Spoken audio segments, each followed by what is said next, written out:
Train time, starting now, right after this small intro.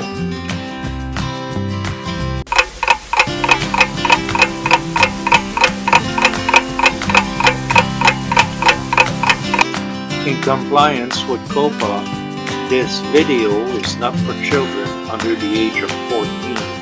Viewer discretion is advised. Sponsored by Canadian Model Railroad.ca and by donations from patrons like you. Further support provided by miniprint.ca. Make your layout come alive with the 3D creation of miniprint.ca. Now on with the show with your hosts, Peter and Joe. Well, Peter, we have received some mail. The mailman has come. Yeah, it come from Train and Such at 6043 Center Street, Southwest Calgary, Canada. Mm-hmm. And so this should be our Digitrax replacement power. Exactly, that's the new one. That's the latest on their technology, which is the Evolutions. Colton, Russ, and Dunn from Train and Such have been the one that have assisted us into that. You can reach them at their store, which is area code 403-277-7226, or you can go into their webpage, which is trainandsuch.com, and their email is www.trainandsuch@telus.net. We'll have everything on that in the descriptions below. Right. Okay, let's look at the package. Well, the first thing that I see in here is the duplex radio DT500D, which is the cab, and that cab is easy to use. So that's what we're having working upstairs. We got in there also. And this is DB220. Yes, and that is a dual booster. That's one of our boosters. Yeah, they are up to 16 amps of powers. So that should be pretty darn good. And then we have, this is the power, 20 amp power supply, PS 2012E. That is a very powerful power supply. That what did it say? 20 amps. 20 amps. It can supply the power for all our equipment up there. Here I got the command control in my hands, which is the Evolution Express. You can run it on 5 or 8 amps. They call it a starter set. That include a DCS 210 duplex command station, who could also be a booster if you got more than one.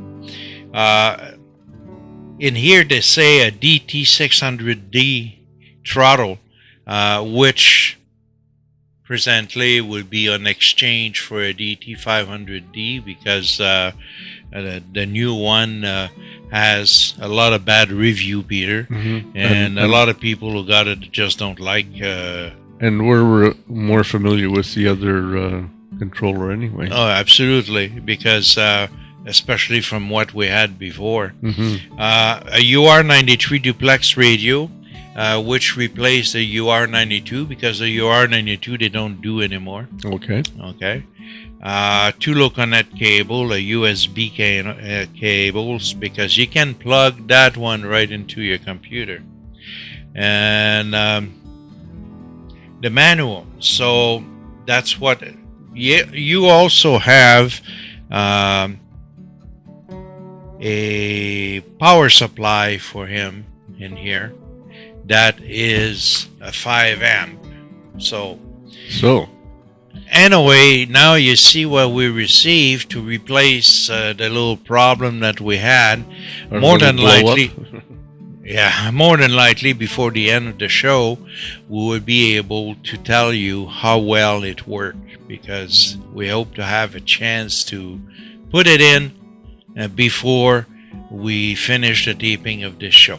And test it and run some trains. Yeah. Matter of fact, with this order, we also received one PSX1, is another one to come in. We got 4 more upstairs because everything is divided in Into zones. blocks, yeah. Zones. What we used to use was a DCS 200 and 2 DCS 100 and 1 DB 150 on the old system. And the UR92 was part of it, but all that went kaboom, except the DB150 because it wasn't online at the time and the power was off. So is a difference in the technology. Definitely the technology that Digitrack use right now is more advanced. So it will take probably a little bit of a use too on that system, I believe. A little learning curve, I guess. Yeah, but since then But we we're have looking- divided all our lines. Yes, and so- we've tested all the sections, so Yeah. should be no problem. So we're looking forward to installing the new power and get rolling again. Yeah, and this time we'll have our power breakers so that we can see them. Yes. Another note, we'll let you know on the last show that we were going to Kenora. Yes. So we went to Kenora and we had a fantastic trip in there. And I'd like to give kudos to Ralph Webb and Richard Roy and 2 other of the guys that were there that I don't got their name on hand right now, for the fantastic reception that we received. Mm-hmm. And the bonus is the interview that we conducted in the caboose that is part of their display. Yes, inside the caboose, they've redone the inside of it, and it's really nice to see it all kind of restored. Yeah, it is. And that caboose, did you notice, was last service in September of 1985. Yep. And shortly after, not that many years after, it became part of the display of the Lake of the Wood Museum. So more into that in the segment that is coming with the interview within the caboose with Ralph and Richard. So let's go see that. They were similar productions is at the Nora Railway Museum. We're with Ralph Webb, known as Butch, and Richard Roy. We're in the caboose at their display, and we'd just like to have a brief history of your museum. Well, this museum started by a group of retired railroaders back in 1996. And they were discussing amongst themselves. They had a retirees group at that time, which numbered some 180 people.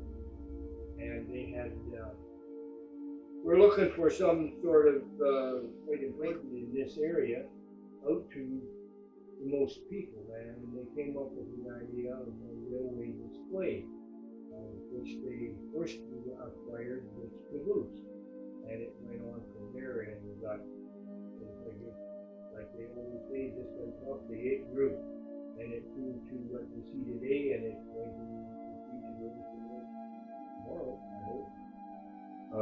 In the displays there, you have a switcher as well as a caboose. And your building is a station? Actually, it started out as the original tourist information bureau for the area. back even before my time, I understand that this building was actually built sometime in the year 30. And it was a staple in this community for many years. And then when things progressed, they built a new tourist information bureau by the Manitoba border, and this one was closed. And at that time, it sat vacant for a few years, and then Mr. Baker, our founder, John Baker, he acquired it from the town for the costly price of $1, and we had to move it to this location. And that was all done with volunteer labor and volunteer equipment, and we moved it one Sunday morning when nobody was around, and presto change, we had a museum building on the property donated by the town. Okay. And Butch, if I could call you Butch, you're the classed as the curator of the museum? Well, I'm classed as resident of the museum, but if you want to call me curator, it's probably better than several other words have been called. Okay. And Richard, your duties here at the museum? Well, I'm Butch's assistant because, as he keeps telling me, I'm in charge of operations. Okay. So between the two of us, we share the duties of come up with. Yeah. Now, being a volunteer group, I assume that you're always looking for more volunteers. Well, we certainly would appreciate a whole basket full of volunteers if we could get them. With the work you've got going on, the manpower is needed. We were preparing to put a program together and have a blitz to the community when COVID hit. Yes. In anticipation of all of our efforts for this project that has finally came through. Right. So we would have some, extra people to help with the necessary duties. And COVID hit, and the senior center shut down, and everybody was staying at home. So Isolation. we have not been able to go out to the public and get people to come and volunteer and be part of the organization. But your museum is not totally closed. No, we're still open by appointment, so if you wanted to come and see the museum, just get a hold of either Richard or I, and the numbers and the website address will be available on screen when we do this presentation, and we will come and at your pleasure and show you our museum and what we have in it. Okay, so not being open to the public by appointment only. Okay, very good. Also, we would request that under the COVID-19 Right.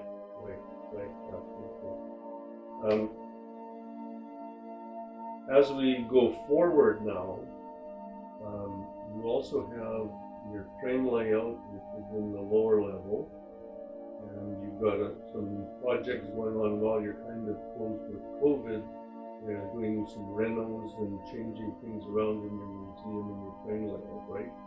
Correct. Somebody once said that when you get handed lemons, you best make lemonade. And that's what we tried to do. We thought that this was a good opportunity to move forward with some improvements that we wanted to make to the museum, and we discussed many, in fact, we had untold discussions as to what we wanted to do, and then when we wanted to do it, and then the other part of it is finding the money to do it. So it's been a rather trying summer, but we got through it. Okay, good. And when we arrived in the back of the building, there was some new foundation stones that have been laid out. Can Richard, you expand on what's going on there? yes, we purchased a part of the building. Okay. So just I'll quickly kind of recap what we've been trying to do here over the last 10 we're in the process of trying to modernize the museum so we give access to any guests that are handicapped. Right. We were going to put in handicap ramp. So, you know, okay, we have the blueprints already made up from an architect. And the building originally was going to go on the south side of the building, and it was going to be our workshop. So we can continue to maintain our outdoor artifacts. Right. We're having a meeting in March. One of our more out-of-the-box thinkers made a suggestion. He said, if you put the ramp in, he says people can come to the museum, which is on the main floor. How are you going to get those guests to the model railway exhibit in the basement? Oh, well, me being the smart clown that I can be at times. Well, they just have to walk down the hill. He says, right, they're handicapped. So from that, the conversation kind of went around to, well, why don't we move the main floor of the museum into the basement? Let's move the railway, model railway exhibit into the new building, and we'll put our workshop on the main floor. So we've basically turned everything upside down. Okay. By doing that, everybody gets access, you know, up a proper ramp, sidewalk, right, to the building, to the railway exhibit. People that have to use the workshop upstairs are naturally mostly ambulatory, so we don't have to put a ramp into the upstairs again. So that turning things around a little bit, we've kind of worked most of the bugs out. That foundation that you mentioned is for our building, which we should be getting in about a week to 10 days. So it'll come on site, it'll be placed there. It's portable, so it can be moved if it has to be. And we will then start making preparations to move our model railway exhibit into the new building. And when we do that, we're going to rework it. It's 25 years old. Yeah. And it's starting to show its wear a little bit. And there are some upgrades that need to be done. By relocating it into the new building, we will ensure that those upgrades and compensation for equipment size and so forth are allowed for.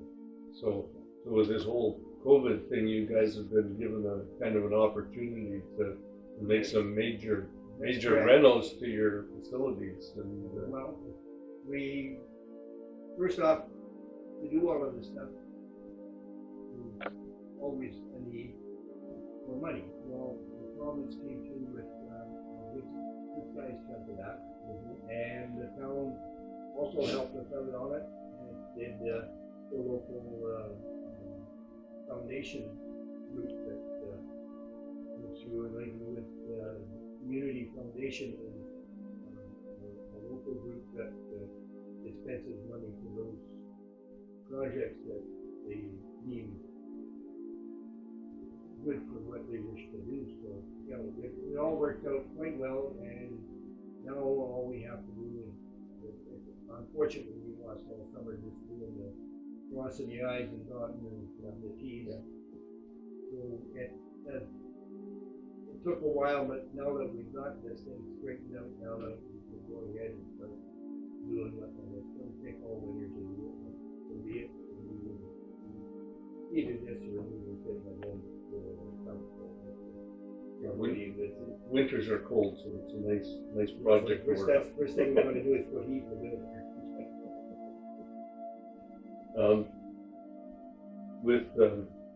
With all of this going on, again, I'm going to bring up the volunteer thing and put a plug in for you guys that volunteers are kind of the foundation of all of this, and hopefully through what we're doing, we can get some interest for you to have some sign-up volunteers. That would certainly be, we'll be right here to get them to sign on the dotted line anytime, because this whole operation in 1996 started out with 180 plus volunteer retired railroaders.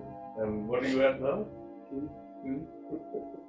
So the other 6 people that now are the volunteers of this museum.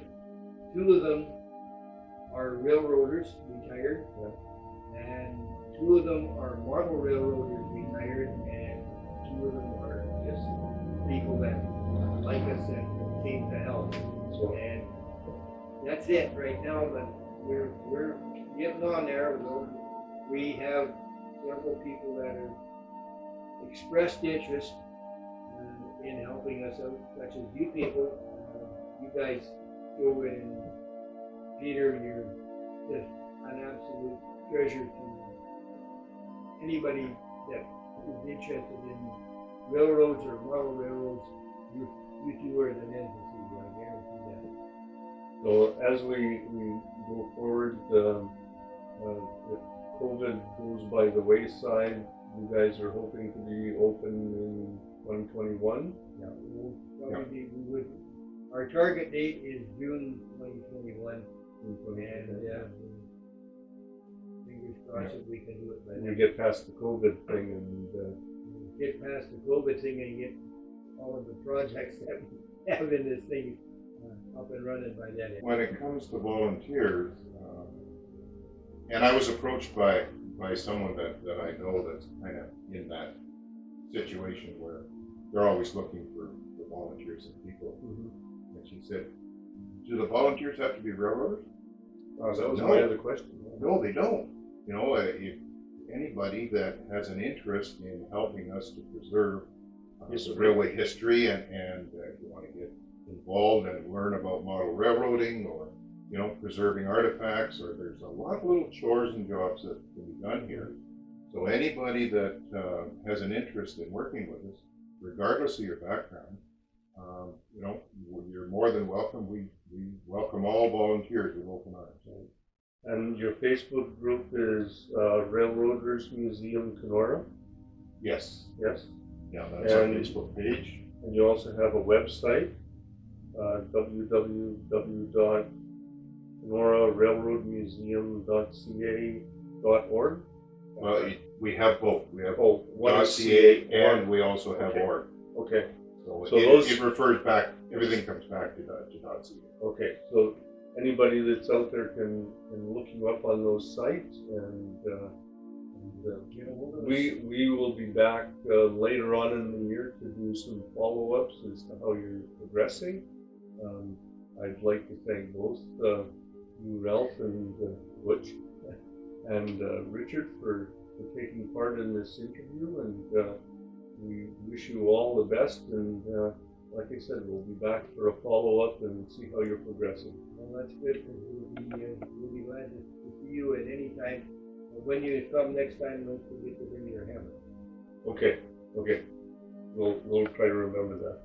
So everybody remember Facebook, Railroader Museum Kenora, or website www.KenoraRailroadmuseum.ca or .org, and you can get in touch with these guys, and hopefully we'll have some volunteers signing up. Thanks a lot, guys. Thank you very much. So this month we have a pretty good lineup of pictures for the photo of the month. So go and watch the photo of the month. We're coming back in a minute. Enjoy.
Wow, did you see these old lady? How much they like it, these photos? Holy moly. That's okay. We got a crowd, we got fans, but they're all old ladies there. Yeah. So, now that we have enjoyed those pictures, why don't we have a view from above, courtesy of Dan Shettles? Yes. Enjoy, guys. Enjoy it.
And now we'll bring you the second part of the visit in Kenora for the Yes. museum. Yes. We certainly won't talk about or train real fanning in Kenora, though.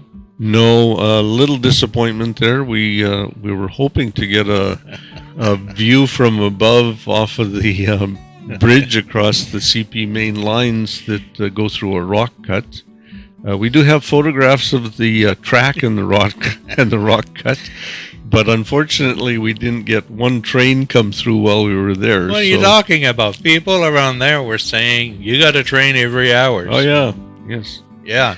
We were there for 6.5 hours, 7 hours. You know, we had cameras set chair. up. Yes, with cameras set up. We even had people asking if there was a special train coming through or steam locomotives. And we said, no, we're just trying to catch a train. We had more fun with all the people stopping on the bridge to find out what we were doing there than train.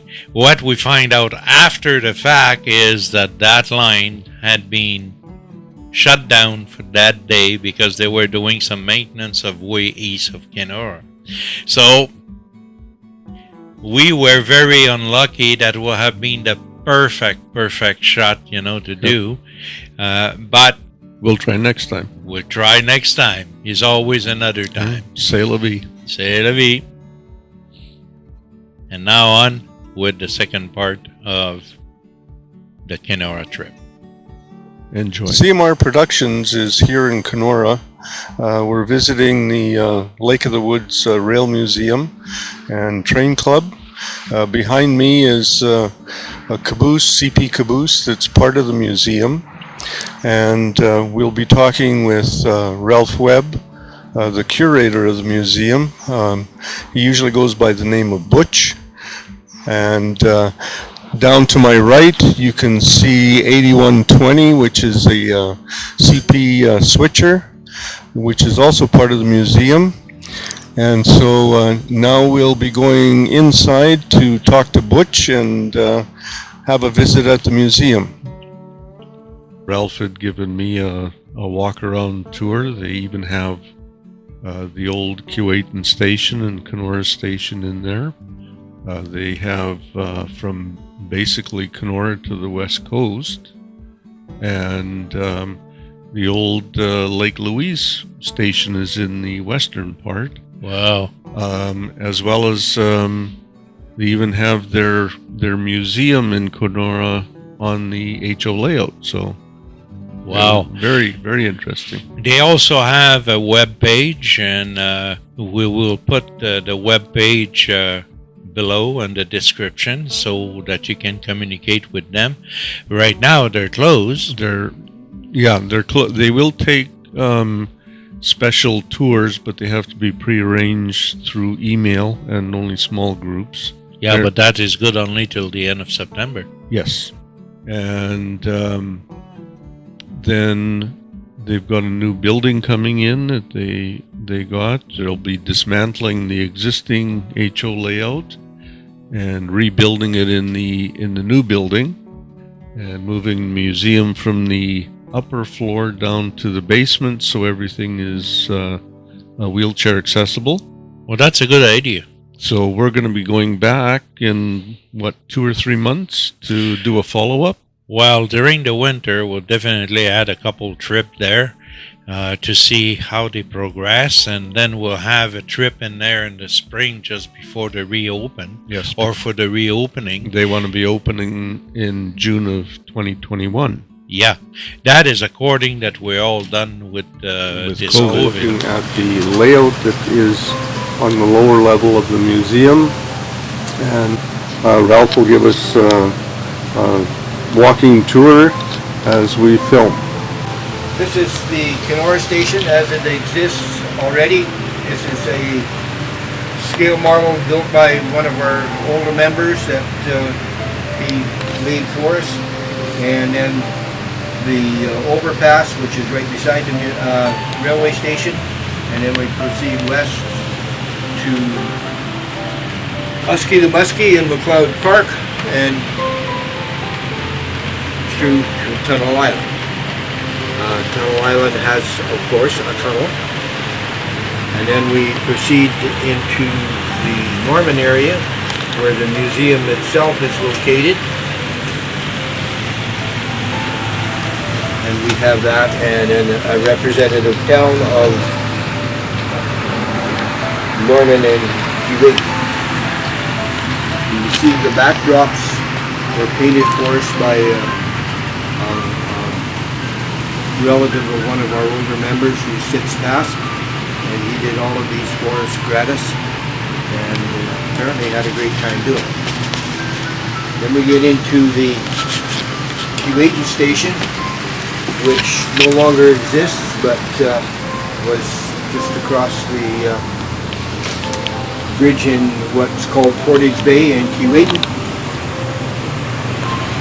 That's where all of the camps, when the Camper Special used to come into Kenora on the Friday night, all of the boats would be pick the people up and take them out to their cabins out in Lake of the Woods. And that was a great feature of what goes on in Keewatin at that time. And then of course the line proceeds west into the Lake Country area all the way through to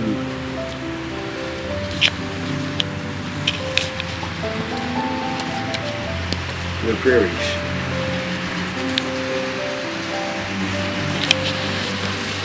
One of the features of this area is it is one of the more interesting things in this area is just east of town here, about 40 miles, is one of the last spikes on the railroad at Feast Lake. So we did a little display to commemorate that. This part of the layout from here to the bridges down the way is the original part of the layout that started all this, which was a donation from a gentleman who was not doing too well and need to get all of this out of his basement. So they picked it all up, moved it here, and that was the reason that they built this model railroad in the first place, which was back in 1996. Then moving along, we did some more addition to it, and we did a transition from the lake country into the prairies, and we tried to show that on the backdrops as we go. And then we do the transition from the prairies into the mountains, and you can see where all your telephone poles come from. And we will get into the tunnels and snow sheds, etc., that come start into the mountains.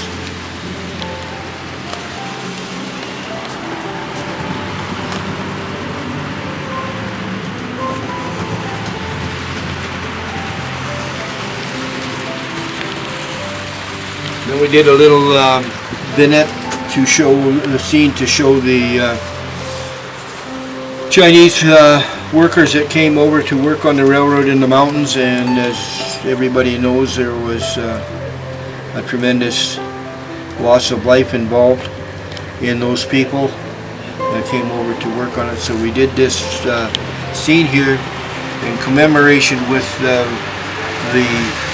one of the local Chinese people. Their family came here.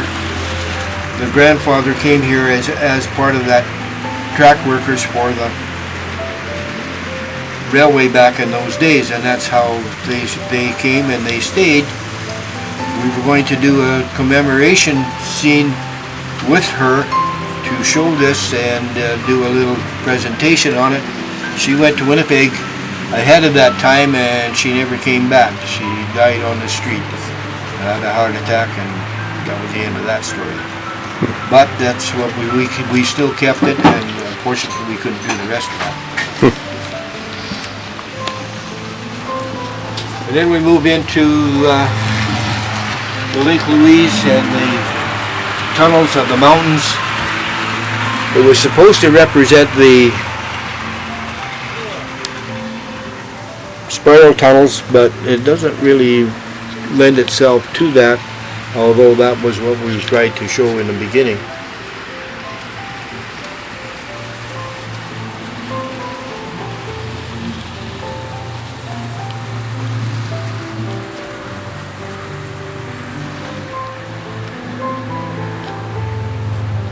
Then we get into Lake Louise. This is a scale model of the only log station that was left on the railroad, and I think just about everybody that's been to the far west of chasing the railroad track has been by Lake Louise, and it is, of course, now a restaurant and gift shop. Still a very fine place, and it's a well-restored piece.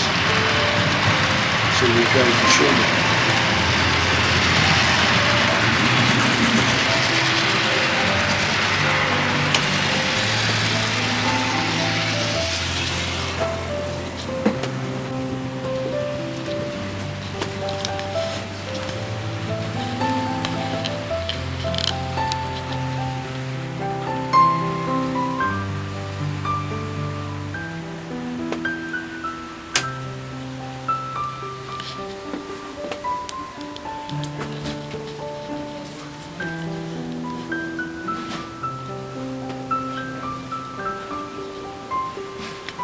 Is Stony Creek Bridge, which is the highest railroad bridge in North America. This too is a scale model built by the same fellow that built the Lake Louise station. It took him 2.5 years to construct this. Of interest is the fact I've been to several railroad shows and people show various construction projects that they did, and I've seen the Stony Creek Bridge done several times. This one matches them, and in many cases is even better, and he never showed it. Then of course we tried to show Frugality, which is the last spike on the railroad, and this is a little scene that one of our members built to show that. The other scene of note is this corner that represents Morant's Curve. Morant's Curve is one of the more photogenic spots on the railroad, made so by the famous photographer Nicholas Morant. And we tried to show at least a representation of what he took so many pictures of, and this is what our version is.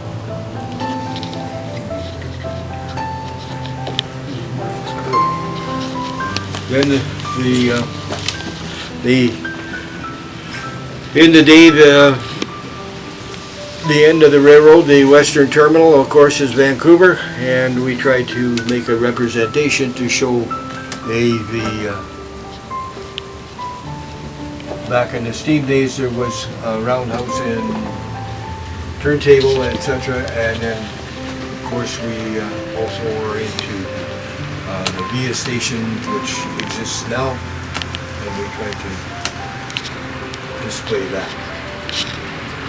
And that would be where the railroad ended in those days, and now it's really where they turn around and come back. We just saw the second part of the Kenora trip. I got to say, Peter, you did a fantastic job in the interview. Thank you. And going through that museum with Ralph. Yes, he did. He basically took me through the normal tour that they take people through, and I just held the camera and videoed it. It worked out very well. Well, it's pretty extensive. Yep. You know, because even through that tour, we had to do some edit anyway because it would have been too long. Yeah, it was. It's quite the layout. It's in some ways it's unfortunate that they're going to have to tear it apart because their new building, they have to completely rebuild it to the new building specs. My impression, really, when they talk about it, was that they look forward to rebuild it. Yeah, I think there's some spots that Ralph had mentioned kind of off camera. I think that they've been there for a while, so they need It's time to be refreshed. They need some refreshing. So I think in the process they'll probably just basically rebuild it, and I don't think they're going to try and salvage any of the existing layout. I think they're just going to rebuild it from. Well, the nice part there is nobody who's paid there. It's all volunteer. Oh yeah. And they're looking for more and more volunteers to come in and assist and help in Yeah. many different things. Especially when they reopen, they will need somebody, to be trained to give tours and that type of thing. Because if you got only one person that is inside the museum and you got 2 or 3 groups coming in, it's pretty hard to satisfy everybody. Yeah. So anybody that live in the area there of Kenora or go for holidays, I sure encourage you to go and talk with Ralph or Richard, and became a volunteer in there, because it's a very well-deserved cause. And we touched on that, I think, quite a bit during the interview, that what it was a few years back with, they had lots of volunteers, and they've all they were retired engineers and stuff, and they've all either passed on or are too old now, and of course they haven't Well, had they any. mentioned that they had 6 at the end out of 186 that are still alive, but they are too old to work go and work, and they had their own problem to look after, which is a shame, really. So we covered a lot in the interview, and hopefully our viewing public enjoys it as much as we did creating it. Well, Nope. our floor manager just show up. Floor managers here. Yeah. And did we forget something, Georgie? No? No. Okay. So, guys, Georgie here is informing us that we have to close the show. So, see you next time on episode number 10 in October. Have a good time. And Keep modeling. enjoy its train time. Yes, because it's fun. See ya.